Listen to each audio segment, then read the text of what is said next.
Základná škola Komenského v Trebišove pripravila pre svojich budúcich prváčikov a ich rodičov Deň otvorených dverí. V čase zápisu detí na základnú školu mnohí rodičia zvažujú, akú školu si vybrať, aby ich dieťa osobnostne rástlo v prostredí, ktoré ho bude správne formovať. Deň otvorených dverí si škola určila ako spôsob prezentácie svojej činnosti a priblížila rodičom možnosti štúdia, rovnako i priestory školy, v ktorých bude ich dieťa tráviť celé dni. Deň otvorených dverí organizujeme pravidelne už 8. rok.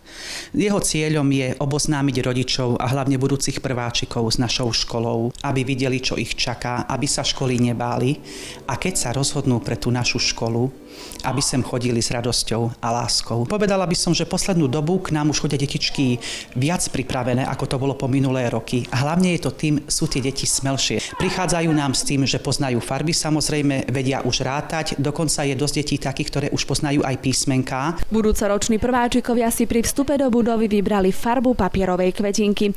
Tá ich následne začlenila do triedy k pani učiteľke. S ňou potom spoznávali, ako to v takej ozajstnej škole funguje. V 4 triedach boli pre škôlkarov pripravené tvorivé aktivity, do ktorých sa deti bez problémov zapájali. Navštívili aj jazykové laboratórium, učebňu výtvarnej a hudobnej výchovy. Potenciálni žiaci školy si vyskúšali aj prácu s interaktívnou tabuľou. Teším sa na všetko. Budem sa učiť písmenka. Teším sa, že uvidím nejakých nových kamarátov, aj že budeme baviť futbal. Chodí sem aj moja staršia dcéra a sme rozhodnutí, že tu dáme aj mladšiu. Máme to blízko z domu a škola je pekná. Prístup týchto pedagógov, takisto tá príprava, to oboznámenie sa celkovo s tým prostredím. Tie deti už mali možnosť sa viac menej pozrieť na to, ako to tu vyzerá, aké sú možnosti, čo sa im páči a tak ďalej. Čiže ja si myslím, že to bolo pre nich dnes veľké lákadlo.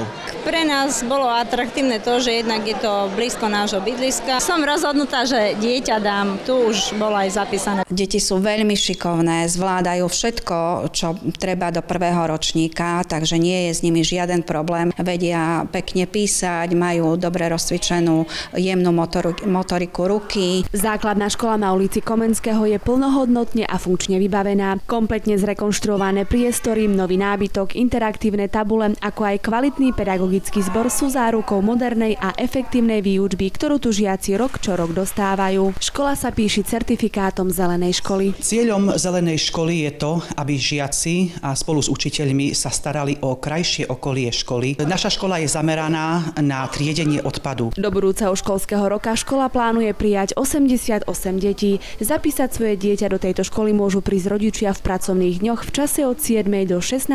hodiny až do 13. februára. Z Trebišova Martina Kužmová.